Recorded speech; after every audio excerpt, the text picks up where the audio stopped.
Good to have you with us at this hour with your latest news updates. I'm Daniel Choy. For the first time ever, Korea's consumer price increase rate has remained in the 1% range for a full 2-year period as of the end of October. This is generating fears that the nation could be taking the same deflationary path as its neighbor, Japan. Our Ji-yeon starts us off. There are growing fears about deflation fanned by expectations consumer price increases will remain trapped in the 1% range for the second consecutive year. Statistics Korea says prices rose a mere 1.2% on year in October and were down 0.3% from the previous month.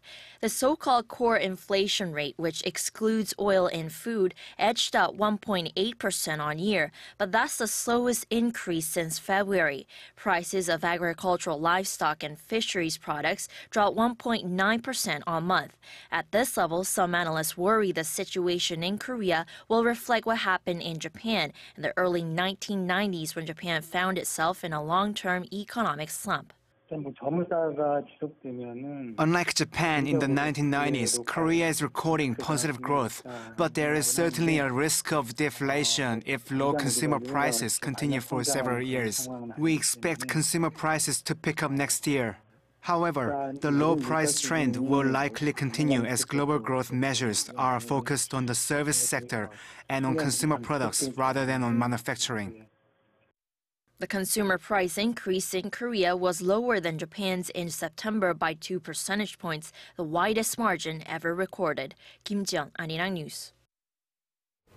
The Japanese yen is widely expected to weaken even further against the U.S. dollar next year. Analysts at J.P. Morgan say the dollar will rise to 120 yen from its current level of about 112 by the third quarter of next year. And the same was projected by Credit Suisse and Canada's National Bank Financial as well. The prediction follows the Bank of Japan's surprising announcement last week to expand its monthly asset purchases to boost its economy. The Korean government, meanwhile, is known to be seeking ways to prevent Japan from extending its quantitative easing program through international cooperation, something Seoul attempted last year to no avail. The trade ministers of Korea and China are set to lead another round of free trade negotiation talks. There are even reports, now that an agreement will be announced during a summit between President Park Geun-hye and Chinese leader Xi Jinping next week. Our Shin Se-min has the details. Korea and China will meet for a 14th round of FTA talks in Beijing on this Thursday, where they hope to hammer out the final details of their bilateral trade pact. Unlike in previous negotiations where vice ministers attended, Korean Trade Minister Yoon Sang-jik and his Chinese counterpart Gao Hu-cheng will be leading these talks. They hope to come to terms on an agreement before President Park Geun-hye and Xi Jinping meet next week during the Asia-Pacific Economic Cooperation Summit in Beijing. According to Seoul's Trade Ministry, the two sides will be discussing all 22 chapters of the Free Trade Pact, 16 of which have been or are close to being settled. Yet differences remain on the opening China's manufacturing sector to Korean imports and imports of Chinese agricultural produce to Korea. Korean automakers and farmers will be paying close attention to details from the meetings, as both are concerned about their bottom lines being affected by an influx of goods made in China. Free trade negotiations between Seoul and Beijing began in May of 2012. During summit talks in July, President Park Geun-hye and Xi Jinping agreed to conclude the FTA negotiations before the year ends. China is Korea's leading trade partner, with bilateral trade last year reaching nearly $230 billion. Shin Se-min, ARIRANG News. Leaders and top officials from 21 Asia-Pacific countries kicked off the week-long annual APEC event in Beijing on Wednesday. It opened with a senior officials meeting. The gathering includes diverse forums and sideline talks, but the highlight will be the official summit. Korean President Park Geun-hye, U.S. President Barack Obama, Japanese Prime Minister Shinzo Abe, and Russian President Vladimir Putin will discuss ways to enhance economic growth in the region. One of the top agenda items in this year's summit is the creation of a free trade zone known as the Free Trade Area of the Asia-Pacific, which will be led by China. This is seen by many experts as a move by Beijing to lead the trade order in the region by setting up a trade deal that can counter the U.S.-led Trans-Pacific Partnership. The Chinese ambassador to the United States has criticized Washington and Western countries for trying to take North Korea's human rights issues to The Hague. In a recent interview with Foreign Policy magazine, Ambassador Ji-yeon said other countries, including the U.S. and China, shouldn't interfere with North Korea's domestic affairs. The Chinese diplomat went on to say that the matter should be dealt with solely by the people of North Korea, and efforts by the West wouldn't be helpful or constructive in any way. He also highlighted Beijing's commitment towards denuclearizing and stabilizing the Korean peninsula through dialogue.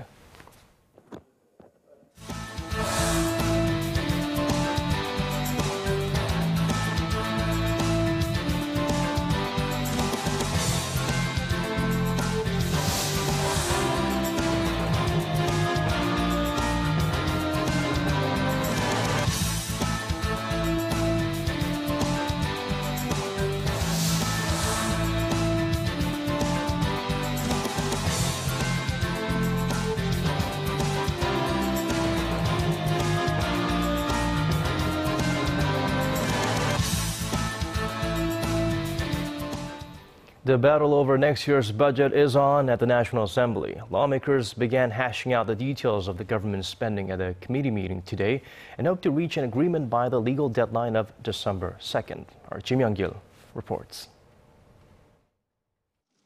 At the Parliamentary Budget Committee on Thursday, the $346 billion set aside for next year's budget was divvied up. The government plans to allocate roughly $105 billion for welfare, $53 billion for R&D and social overhead capital, $48 billion for education, $33 billion for defense, $14 billion for safety, $4.6 billion for foreign affairs and unification, and the rest for other social costs.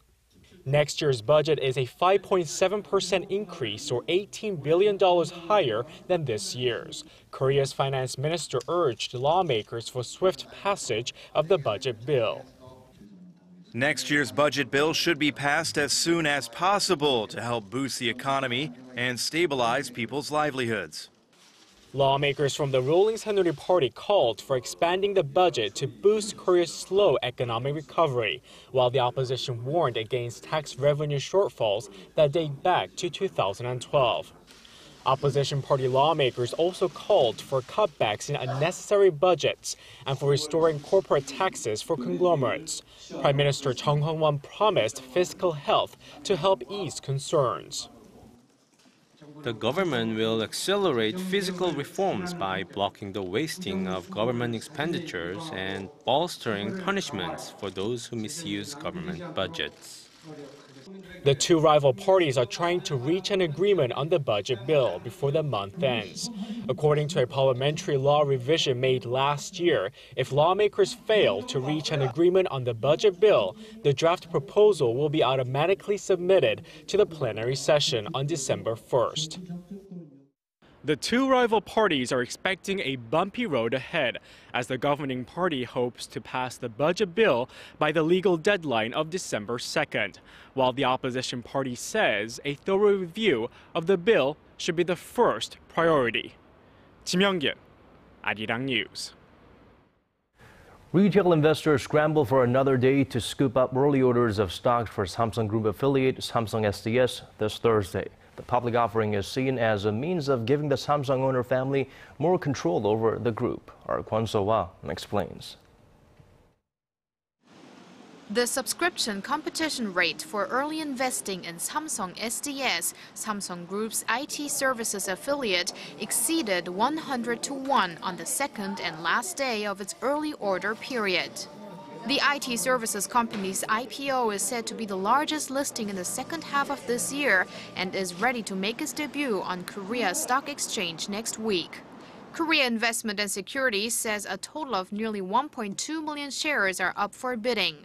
The low initial public offering price, set at around $175 is attributed to the fierce competition among retail investors. This, however, has also crushed the hopes of many investors hoping to add the shares to their portfolios. I'll apply for 200 shares because I don't have a lot of money. If the competition rate is 200 to 1, that means I have a chance of getting just one share. The public offer comes amid expectations that Samsung SDS will rise as a key player in the structural changes taking place within Samsung Group ever since Samsung Electronics chairman Lee Gun-hee had a massive heart attack in May. Lee's heir apparent Lee Ji-yeon holds more than 11% stake in the company. His sisters Lee Bu-jin and Lee So-hyun both have nearly 4%. Kwon So-ah, ARIRANG News. Delegates in Busan attending the International Telecommunications Union meeting have passed a Korean-led resolution that aims to connect the world via the internet. The so-called Connect 2020 resolution aims to ensure that 55% of the world's households have access to the internet by 2020, while cutting the price of ICT or information communications technology services by 40%. It also plans to foster access and use of ICT and bridge the digital divide. If implemented on schedule, 15% of households from underdeveloped countries will also have access to the net by the target year.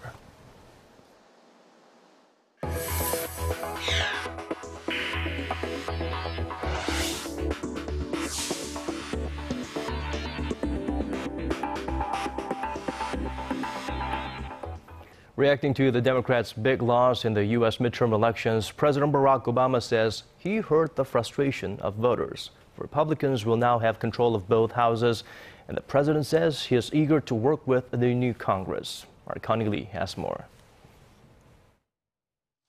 President Barack Obama had a clear message for the American people, that he's solely focused on working for them. I'm committed to making sure that I measure ideas not by whether they are from Democrats or Republicans, but whether they work for the American people. At the White House on Wednesday, it was President Obama's first public appearance since the Republicans scored some great results in the midterm elections. The president vowed to work with Congress, although he stressed his administration's agenda will remain the same. However, he did acknowledge the Democrats' losses, saying it showed Americans want to see an end to the gridlock in Washington. So to everyone who voted, I want you to know that I hear you. To the two-thirds of voters who chose not to participate in the process yesterday, I hear you too. The Republicans will officially take control of both chambers of Congress starting in January. And Senator Mitch McConnell, who is set to be the next Senate Majority Leader, also said he was committed to working with the Democrats. First thing I need to do is to get the Senate back to normal. And that means working more. This gridlock and dysfunction can be ended. The Republicans' strong showing gives them the momentum going into the 2016 presidential elections. However, some believe the GOP still has its work cut out. It's still yet to be demonstrated that Republicans can do well in a national presidential race when those people vote. Connie Lee, ARIRANG News. And now attention swings away from the midterms and ahead to 2016. That's when Americans will head to the polls to pick their next president. Our Kim Hyun-bin reports on some of the names that are likely to be on that ballot. The 2014 midterm elections in the United States have come to close. But already, people are looking ahead to 2016, to presidential elections. Who will run? And what clues might campaigning ahead of the midterms provide? Former Secretary of State Hillary Clinton, who is expected to announce in the coming months whether she'll run, was busy leading up to Election Day, barnstorming around the country to 18 states to lend support to Democratic nominees. Who's going to be there for you? Who cares about you? Who works for you? Across the political aisle, possible Republican candidates for president were just as busy. Former presidential candidate Mitt Romney, who says he won't run again, but remains a favorite among his base, made his presence known on the campaign trail. This is really the last chance for America to pass judgment on the Obama administration and on its policies. Jeb Bush, the former governor of Florida and brother to former President George W. Bush, is another name being thrown around as a possible Republican Party nominee. So is current New Jersey Governor Chris Christie. When our Republican Party is at its best, we can walk and chew gum at the same time. While the political heavyweights were out promoting other candidates under the banner of their party, it's not a stretch to assume they were also testing the waters for a possible presidential run in 2 years' time. Kim Hyun-bin, ARIRANG News. Moving on to other stories, a Spanish nursing assistant, the first person to contract Ebola outside of West Africa, has been discharged following more than a month of treatment. The 44-year-old had been kept at the Madrid hospital for follow-up care for about 2 weeks after being declared Ebola-free. In a press conference, she expressed her gratitude and said it was memories of family and her husband that kept her going. She added she still did not know what exactly led her to catch the disease. Meanwhile, figures from the Africa Governance Initiative show that infection rates in Sierra Leone spiked 9-fold to a daily average of 12 new Ebola cases late last month, from 1.3 cases seen at the start of September. Tensions in Jerusalem have turned deadly once again after a Palestinian identified as a Hamas member rammed a van into pedestrians. Officials say 13 people were injured and a policeman killed in that attack in East Jerusalem. The driver was shot dead by police. The area had seen a similar attack 2 weeks ago that killed a baby and an Ecuadorian woman. Later Wednesday, Israeli police say another Palestinian motorist injured 3 soldiers when he drove into them near a Palestinian refugee camp in the West Bank. Meanwhile, Jordan has called back its ambassador to Israel, citing an unprecedented Israeli escalation at the holy compound of Al-Haram al-Sharif, known as Temple Mount by Jews. Russian President Vladimir Putin edged out his American counterpart for the second year in a row to top this year's list of world's most powerful people. Forbes editors made their selections of figures who rule the world based on factors such as scope of impact, financial resources, and use of power. U.S. President Barack Obama and Chinese leader Xi Jinping rounded out the top 3, while Korea's President Park Geun-hye moved up 6 notches from last year, placing at 46th. 3 slots ahead of North Korean leader Kim Jong-un, that is. Samsung Group chairman Lee Gun-hee and his son Lee Jae-yong also made a presence at 35th place. North Korea appears to be getting squeezed out of its de facto embassy in Japan. Japan's Kyodo News says the Supreme Court upheld a lower court ruling to let Marunaka Holdings purchase the building and land for 2.2 billion yen, or roughly $19 million. That gives the General Association of Korean Residents in Japan, also known as the Chongyun, a limited amount of time to find a new home. Observers wonder how the latest development may affect North Korea-Japan talks on resolving the Japanese abduction issue. In 2012, the Tokyo District Court decided to auction the property off after a firm backed by the Japanese government asked the Chongyun to pay back money it owed. Local marine archaeologists have managed to retrieve dozens of pieces of priceless Joseon Dynasty-era porcelain that had laid submerged for at least 200 years at the bottom of Korea's West Sea. Our Park Ji-yeon has this story.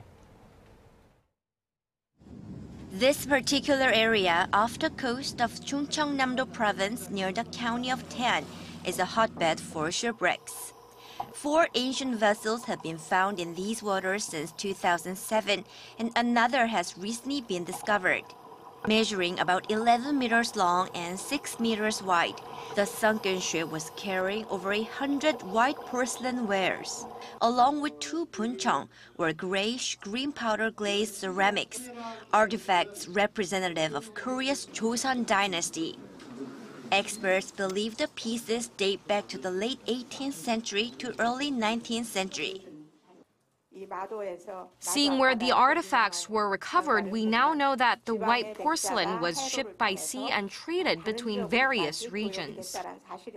This is the first shipwreck from the Joseon Dynasty to be discovered in Korean waters. A dozen ancient shipwrecks found previously dated back to earlier periods, mostly from the Goryeo Dynasty, which lasted from the early 10th to late 14th century. Park Ji-yeon, ARIRANG News.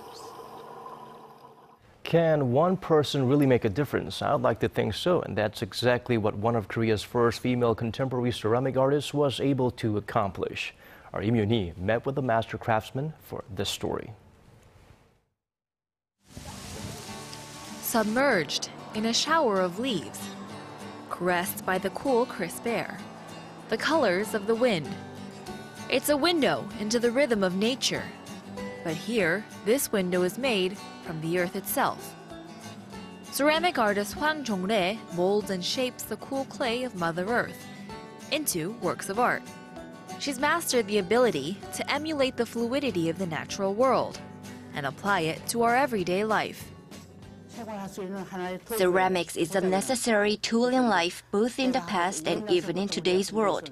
I took an artistic approach to everyday ceramics, while including elements of today's generation to create these works. They can still be considered a necessary part of life.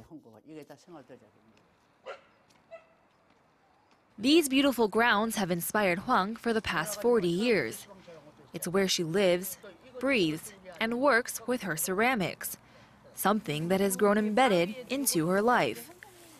In every corner, evidence of the art form can be found, making a bold statement or simply accentuating the beauty of nature. Hwang comes from a family of master ceramic artists, and she herself has also become a master, recognized especially for her exceptional use of guial, the soft brushstrokes found on almost all of her works. It's through these strokes that she captures movement and the fluidity of nature, something she hopes reflects the inspirations she finds in the natural world. I create 3 layers and then add 3 more for a total of 6 layers. That makes the strokes look continuous and 3-dimensional, resulting in a very lively effect. That's the whole point of guial, which is what I wanted to explore. Culture is always moving forward, but we have to allow it to create history. And to do so, nowadays younger generation artists are matching today's culture, reflecting the modern world. So like with these works, it's more of a statement piece, something very abstract, which is the direction I think the future is headed in. Nobody knows for certain what the future may hold, but what is known is what we've seen in the past. Like Hwang shows influences of the traditional depicted in a modern day, several years down the line, the future may show influences of what we see today. Im Yoon-hee, ARIRANG News.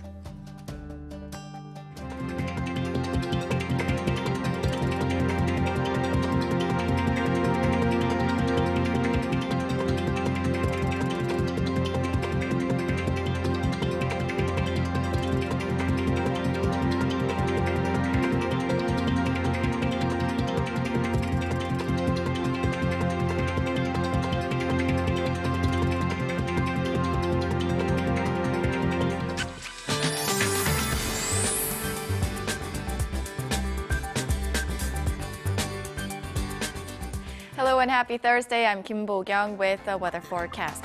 That unwanted gas, fine dust, is back, and some regions, including Seoul, are seeing slightly higher than normal levels. So those with respiratory problems should take extra caution, and it looks like fine dust will gradually clear out by later tonight. At the moment, as you can see, clouds are moving from the west to the east, leading to clear skies for most regions due to a high-pressure system from China. As for today, daytime highs here in the capital will peak at 18 degrees, similar to today, but keep in mind that showers are forecast along the eastern coast later tonight, and about 5 to 10 millimeters will fall. Now, winds will get stronger, leading to a drop in morning lows tomorrow, which is about 7 degrees lower than today, so make sure to bundle up on your ways out. Here are the readings for today. Seoul and Gwangju hit 18, Daegu and Busan reached 20. On to other regions. Jeju and Daejeon will get up to 18, Dokdo 15, Mount Kumgang peaks at 7. Well, that's all the updates I have for you now. Here's a look at the international weather.